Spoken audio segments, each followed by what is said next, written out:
তুমি কি বাংলা দ্বিতীয় পত্রে অনেক সমস্যার সম্মুখীন হচ্ছ? মনে হচ্ছে এটি এমন একটা সাবজেক্ট যে এত কঠিন কেন? আর এটাও মনে হচ্ছে যে এই সাবজেক্টে তুমি এ প্লাস মিস হয়ে যেতে পারে। তো ভাইয়া তুমি এই ভিডিওটা চুজ করছো মানে তোমার অবশ্যই বাংলা দ্বিতীয় পত্রের সমস্যা। তো আসো সেই সমস্যার সম্মুখীন নিয়ে বা সেই সমস্যাকে কেন্দ্র করে আমরা কি সমাধান বের করতে পারি তা আলোচনা করি। তো ভাইয়া তোমাকে তোমাকে জানতে হবে যে বাংলা সেকেন্ড পত্র বা বাংলা দ্বিতীয় পেপার বা মানে দ্বিতীয় পত্র কোনো কঠিন সাবজেক্ট না। এটা তোমার যেমন সায়েন্সের সাবজেক্ট গুলো আছে physics, chemistry, biology, higher math বা যারা আর্টস কমার্সে তাদের যে জেনারেল ম্যাথ সাবজেক্ট আছে তাদের থেকেও সেই সাবজেক্টগুলো থেকেও বাংলা দ্বিতীয় পত্র পানির মতো সহজ সাবজেক্ট। এটা হলো বোঝার সাবজেক্ট, মুখস্থ করার সাবজেক্ট না। আমি একটা উদাহরণ দিচ্ছি, উদাহরণটা দিলে তুমি ভালো করে বুঝতে পারবা। তোমাদের কারক নিয়ে অনেক প্যারা খাও যে কোনটা অপাদান কোনটা অধিকরণ, আরো অনেক কারক আছে, আমি দুইটা কারকের উদাহরণ দিলাম।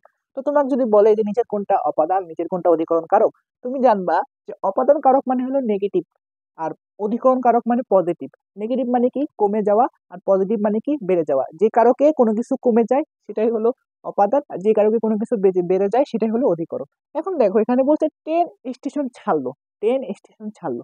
এখন দেখো ভাইয়া, ট্রেন যদি স্টেশন ছেড়ে দেয় তাহলে স্টেশনটা কি হয়েছে, ফাঁকা হয়ে যাচ্ছে না?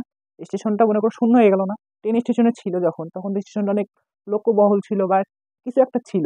যখন সে সেখান থেকে চলে গেল তাহলে সেই জায়গাটা ফাঁকা হয়ে গেল না? তো ফাঁকা হয়ে যাওয়া মানে কি কমে যাওয়া, তার মানে কি সেটা হলো অপাদান কারক। আবার অধিকরণে দেখো ট্রেন স্টেশনে এলো, এখন একটা ফাঁকা স্টেশনে ট্রেন আসলো, মানে কি সেই জায়গাটা শূন্য ছিল এখন সেই জায়গাটা ভরে গেল, অর্থাৎ কি বেড়ে গেল, সেহেতু সেটা কি অধিকরণ কারক।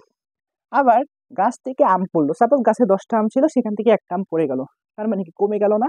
অর্থাৎ সেটা কি, সেটা হলো অপাদান কারক। আবার গাছে আম আছে, ধরো গাছে আগে থেকে 10টা আম আছে এখনো 10টা আম আছে, অর্থাৎ গাছে যেহেতু আম আছে কোনো ধনাত্মক কোনো কাজ আছে, সেহেতু সেটা কি, সেটা হলো অধিকরণ কারক।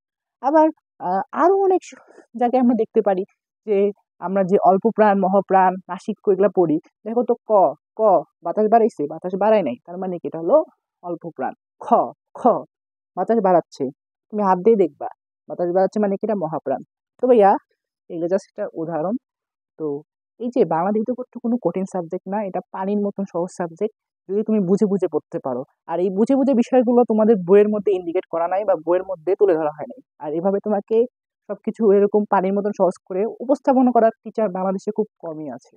তো তোমাদের এই সমস্যা সমাধানের জন্য মাত্র 99 টাকায় তোমাদের জন্য বাংলা দ্বিতীয় পত্র পুরো ফুল কোর্স নিয়ে আসলাম, যেখানে তুমি 30টা এমসিকিউ 30টা যাতে শিওর কমন পাও বা বুঝে বুঝে তাকাতে পারো, সেই কোর্সটি আমরা নিয়ে আসলাম। তো মাত্র 99 টাকায় তুমি আমাদের কোর্সে জয়েন হতে পারো, যেখানে প্রত্যেকটা অধ্যায় বা প্রত্যেকটা পরিচ্ছেদ ব্যাকরণের তোমাকে বুঝাই বুঝাই পানির মতন সহজ করে পড়াতে হবে, যাতে আর নয় মুখস্থ। ব্যাকরণকে আমরা খেলবো অন্যভাবে। তো ব্যাকরণকেও আমরা ফিজিক্স কেমিস্ট্রি থেকেও জল ভাত হিসেবে খেলে ব্যাকরণকে আমরা শেষ করে দেবো। তো সবাই ভালো থাকো, সুস্থ থাকো।